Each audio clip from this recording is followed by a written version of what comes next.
눈물로 돌이키라. 아멘. 예수를 잡아 끌고 대제사장의 집으로 들어갈새 베드로가 멀찍이 따라가니라. 계집 종이 베드로를 보면서 너도 저 사람과 저 예수와 한 도당이지 아니냐, 한 패거리가 아니냐 하고 베드로를 향하여서 말을 합니다. 그랬을 때 베드로가 말을 합니다. 나는 그 사람을 알지 못한다. 아니다. 너는 저 예수와 한 패거리다. 나는 모른다. 나는 그 사람을 알지 못한다. 나는 예수를 모른다. 하고 이렇게 베드로는 예수님을 모른다고 이렇게 사람들 앞에 계집 여종의 손가락질에 두려워하면서 예수님을 부인을 합니다. 불과 몇 시간 전까지만 해도 주와 함께 죽을지언정 절대 예수님을 부인하지 않겠습니다. 내가 예수님과 죽는 자리까지 함께 하겠습니다. 절대 예수님을 배신하지 않겠습니다. 하고 이렇게 호언장담을 했어요.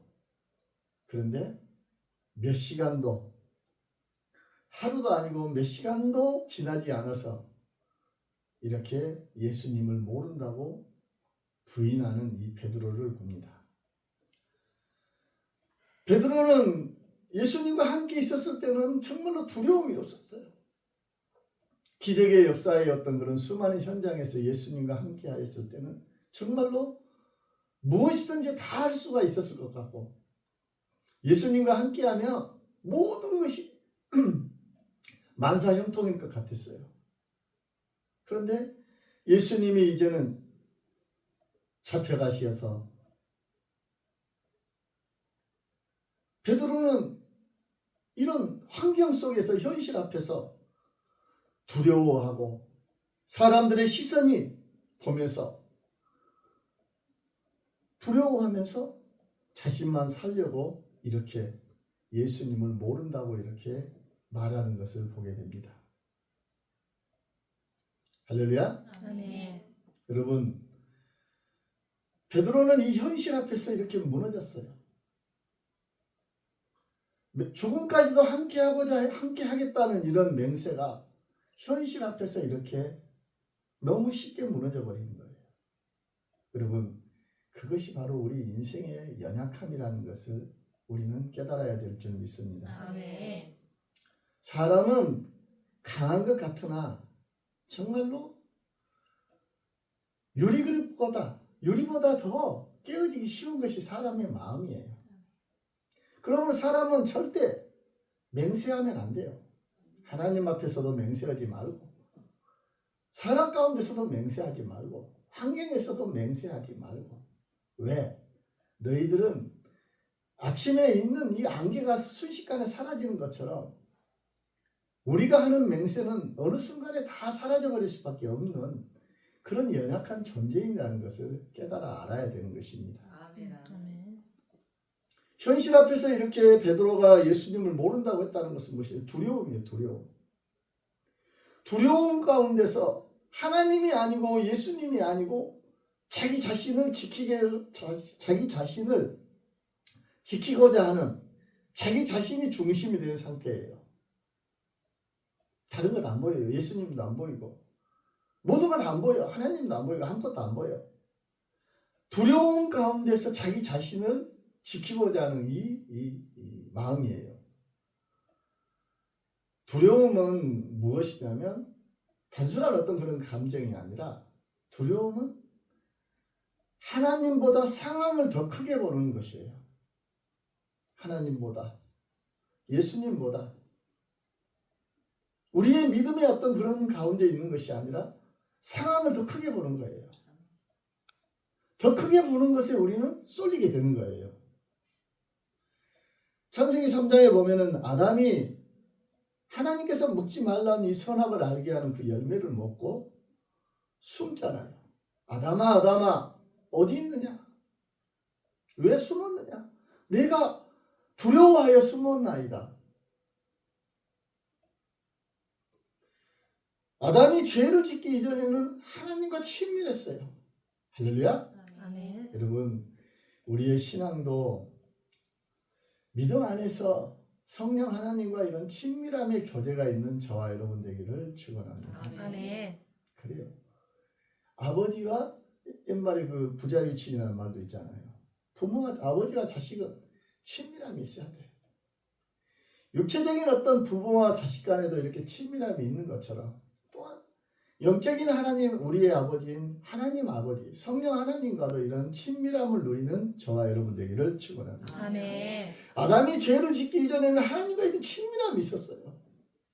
그런데 하나님께서 하지 말라는 것을 죄를 지은 이후에는 두려움이 있었어요. 두려움은 회피하는 거예요. 이 두려움의 뿌리가 그러면 무엇이에요?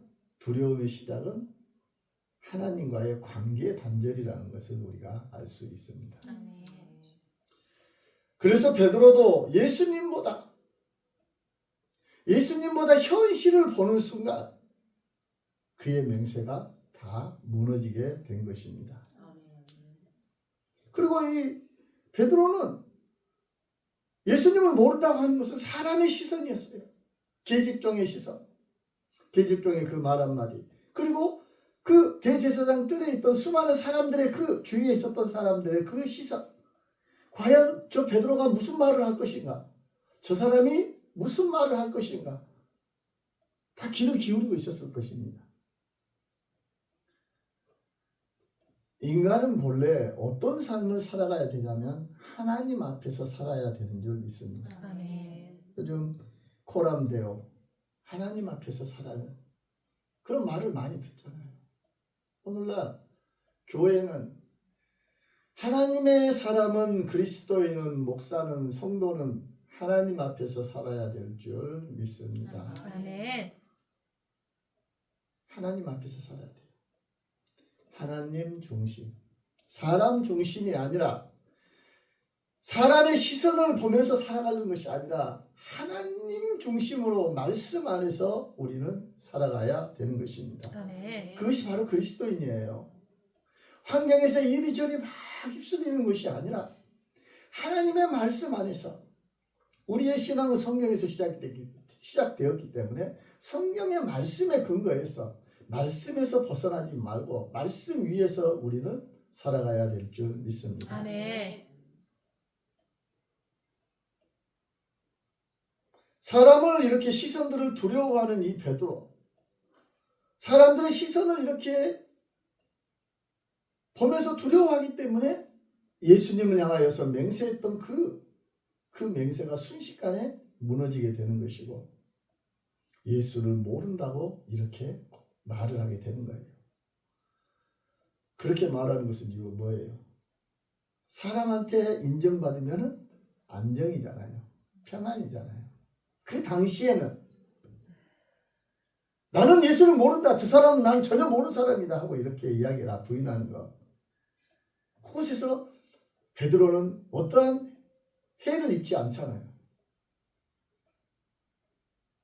사람들이 그 시선을 반대하며 나는 예수와 함께한 사람이다, 그의 수제자다, 제자다, 그리하면 그의 삶 속에 어떤 신체의 위협이 올지 모르기 때문에, 두려움이 있었기 때문에 타협을 선택한 것입니다.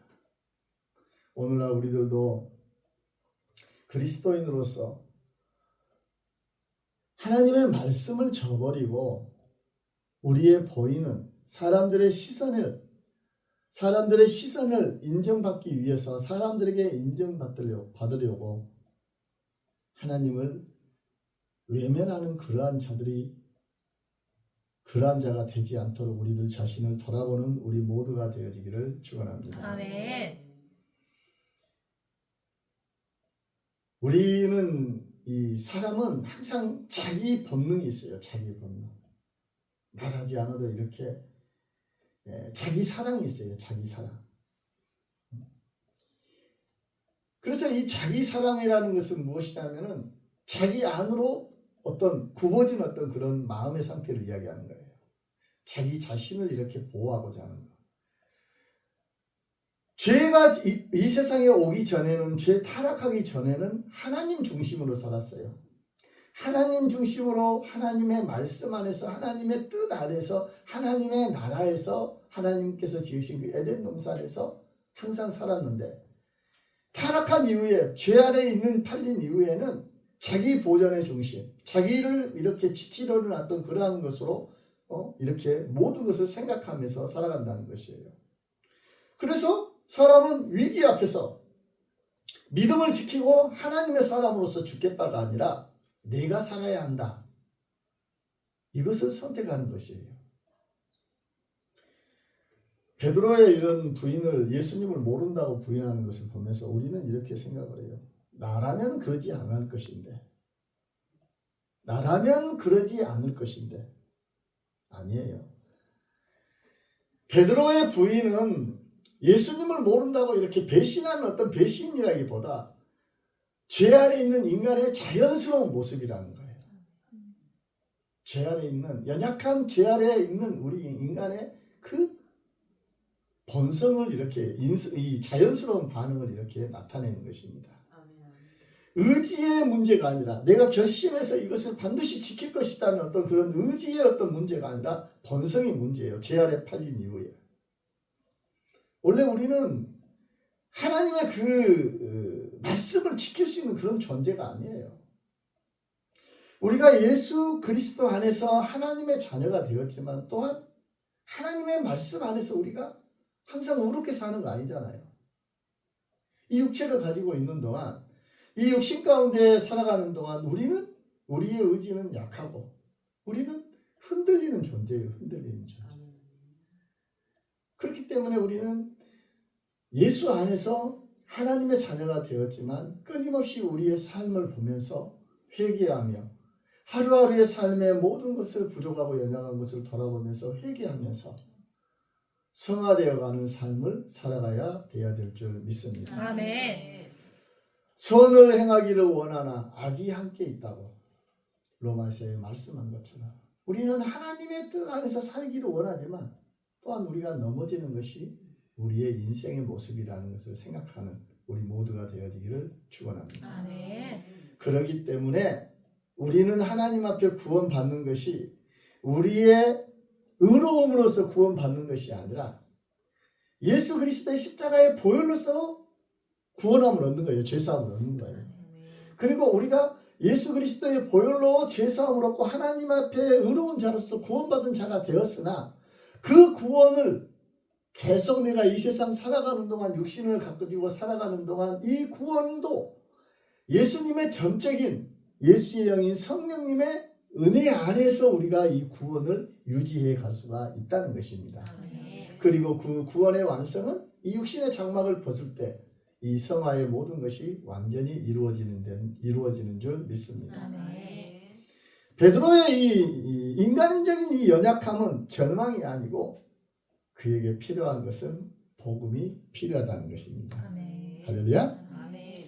베드로가 이렇게 예수님을 모른다고 했던 이런 부인하는 이런 실패하는 이런 맹세를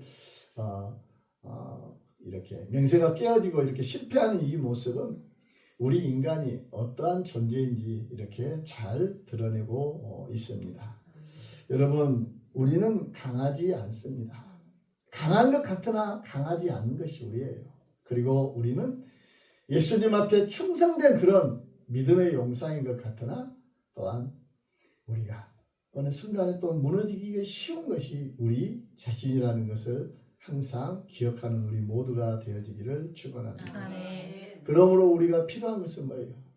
전적인 성령 하나님의 도우심이 필요한 줄 믿습니다. 아멘. 그러므로 하나님께서는 우리에게 하시는 것이 무엇이냐면 강해져라 아니에요.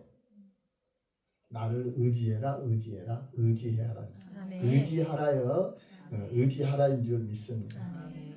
그러므로 예수 그리스도의 그 보혈의 은혜로 구원함을 얻고 그 구원의 은혜 가운데서 이 구원의 삶을 살아가는 것은 전적인 성령 하나님의 도우심이 있어야 될 줄 믿습니다. 아멘. 베드로가 이렇게 예수님을 모른다고 이렇게 부인했던 이 베드로가 복음을 전하는 사도로서의 삶을 살아가고 나중에는 순교의 자리까지 갈 수 있었던 것은 무엇일까요? 그것은 바로 성령님의 도우심 가운데서 이 모든 것이 이루어진 줄 믿습니다. 아멘. 베드로의 실패는 하나님의 은혜가 반드시 필요하다는 것을 우리에게 알게 하여 주고 있습니다. 아멘. 두 번째로는 닭울음소리입니다. 닭울음소리. 닭이 울으면서 베드로는 깨달아요. 아직 말하고 있을 때, 예수를 모른다고 말하고 있을 때 닭이 울더라. 여러분, 이것이 중요해요. 이 닭울음 소리를 듣는 것이 중요한 줄 믿습니다. 죄를 다 짓고 난 후가 아니라 죄 가운데 있을 때, 예수님을 모른다고 하고 있을 때 이 닭울음 소리가 들려요. 이 닭울음 소리는 정죄가 아니라 깨우는 소리인 줄 믿습니다. 아멘. 여러분, 하나님은 사랑의 하나님이셔요. 우리는 생각할 때 하나님은 사랑의 하나님이니까 이렇게 사랑을 우리에게 주시는구나 하고 이렇게 막연히 생각하는데, 여러분, 그 하나님은 사랑이시란 말은 무엇이냐면 하나님 그분이 그냥 사랑이라는 거예요. 그분 자체가 모든 것이 시작도 사랑이고 끝도 사랑이고 모든 것이 사랑이라는 거예요. 닭이 울 때 베드로는 주의 말씀이 생각이 났어요. 예수님께서 하셨던 말씀이 생각이 나셨어. 이 밤이 새기 전에 닭 울기 전에 3번 나를 모른다고 부인할 것이다. 베드로는 이 예수님의 말씀이 생각이 났어. 이 닭은 본질은 뭐예요? 예수님의 말씀을 생각나게 하는 거예요. 여러분, 이 은혜가 저와 여러분에게 있기를 원합니다. 아멘. 하나님의 사람은 하나님의 말씀이 항상 우리의 삶의 빛이 되어야 되는 줄 믿습니다. 아멘. 하나님의 말씀이 나의 생각 속에 사로잡혀지고 하나님의 말씀이 내 삶 속에서 항상 내가 좌로나 우로나 치우치게 되고 넘어지게 되고 힘들고 쓰러질 때 우리를 붙잡아주는 이런 하나님의 말씀이 우리의 생각 속에 내 마음 속에 이렇게 넘쳐나야 될 줄 믿습니다. 아멘. 이것이 바로 오늘날 닭울음 소리예요. 닭울음 소리. 나를 향한 하나님의 닭울음 소리. 베드로는 이렇게 예수님을 모른다고 3번이나 부인했던 이 모습을 보면 실패한 것 같잖아요. 실패한 것. 여러분, 베드로가 예수님을 모른다고 실패했던 것은 그것은 실패가 아니라 자기가 예수님의 말씀이 생각나서 통곡하면서 그가 회개한 줄 믿습니다. 아멘. 중요한 것은 무엇이냐면 하나님의 말씀이 생각나는 것에서가 아니라 그 말씀 안에 부서지는 거예요. 말씀 안에 무릎 꿇는 자. 그 말씀 안에 모든 것이 다 변화되고 부서지고 낮아지고 새로워질 때 놀라운 하나님의 역사가 나타나게 될 줄 믿습니다. 아멘. 닭울음 소리가 없었다면 베드로는 자기가 배신했던 것도 모르고 여전히 그렇게 살았을 것입니다. 깨닫지 못했을 거예요.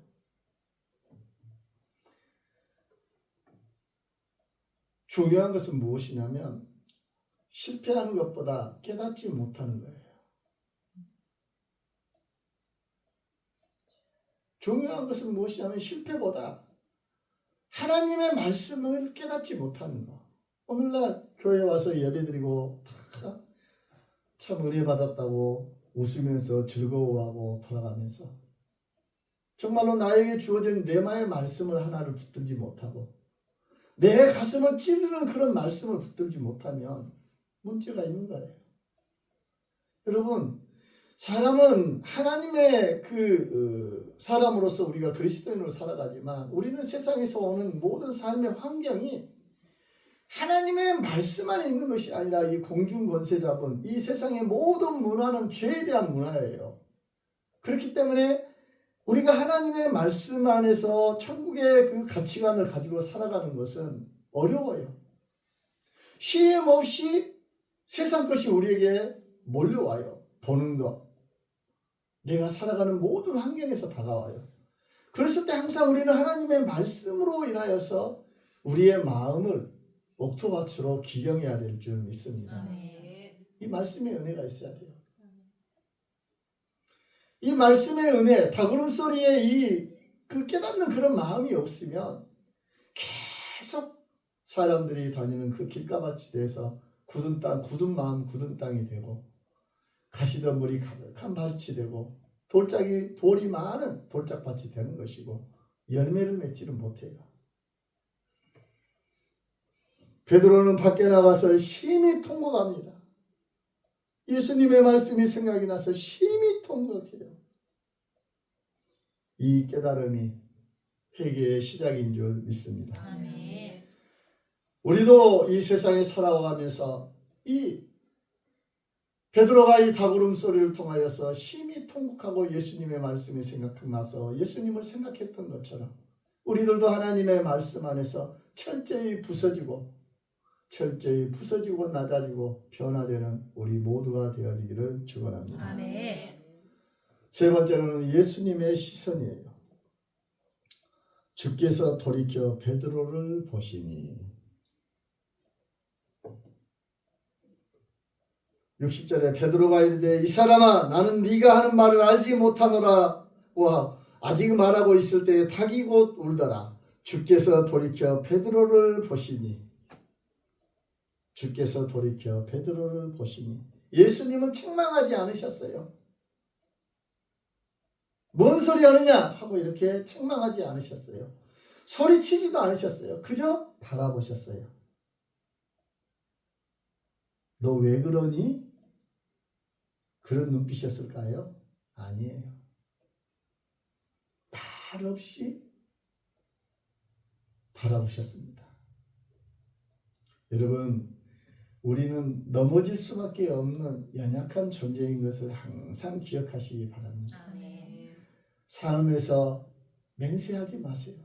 그리고 나는 믿음이 있노라 하고 여러분 그것도 자랑하지 마세요.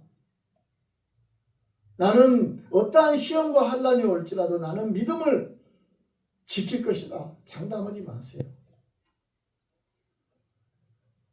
유리보다 더 깨어지기 쉬운 것이 사람의 마음이에요.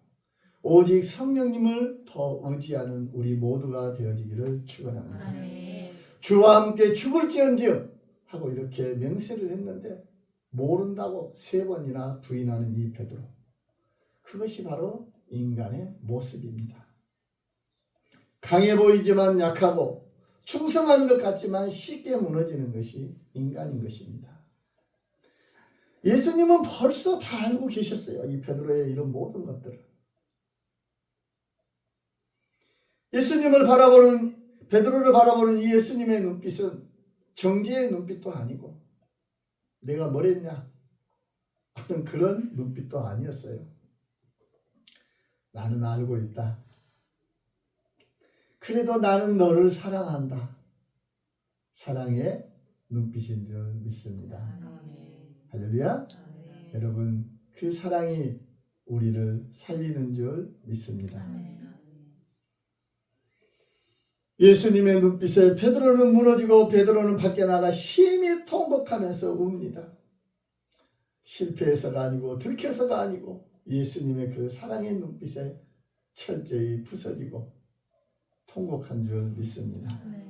여러분, 예수님의 그 사랑의 눈빛에 철저히 무너졌던 이 베드로처럼 여러분, 예수님의 그 십자가의 그 사랑에 우리들도 더 부서지는 우리 모두가 되어지기를 축원합니다. 베드로가 이렇게 눈물을 흘렸을 때 부활하신 예수님께서 다시 찾아오셔서 베드로에게 사명을 줍니다. 그리고 그 베드로는 복음을 전하는 사도로서 살다가 죽음의 자리까지, 순교의 자리까지 나아가게 되는 줄 믿습니다. 여러분, 계집여종의 그 손가락질에도 두려워했던 이 베드로가 순교의 자리까지 갈 수 있었던 것은 무엇일까요? 오직 성령에 붙들렸을 때 이런 놀라운 역사가 일어나는 줄 믿습니다. 저와 여러분들도 우리의 힘을 의지하지 말고, 우리의 믿음을 자랑하지 말고, 우리의 굳은 맹세를 붙들지 말고 성령님을 의지함으로 우리가 하나님의 사람으로서 저 천국에 들어가는 날까지 믿음으로 살아가는 저와 여러분 되어지기를 축원합니다. 사랑의 하나님, 우리를 예수 그리스도 안에서 하나님의 귀한 자녀 삼아주시고 또한 주의 말씀 안에서 우리의 연약함을 깨달아 알게 하여 주심을 감사드립니다. 이제까지는 우리의 강함을 아버지여 믿고 우리가 살아왔던 모든 것들을 주님 앞에 내려놓으니 아버지 하나님, 우리의 모든 죄악물을 주의 보혈로 덮으사 아버지여 정결하게 씻어주시고 이제는 성령의 아버지여 인도하심을 따라 성령님과 함께하는 삶을 따라 살아감으로 인하여 말씀의 아버지의 빛을 따라 살아감으로 인하여 아버지여 주님 오시는 그날까지, 주님 앞에 서는 그날까지 믿음으로 살아가는 아름다운 우리 생물교회 모든 자녀들 되게 하여 주시옵소서. 예수님 이름으로 기도드렸습니다.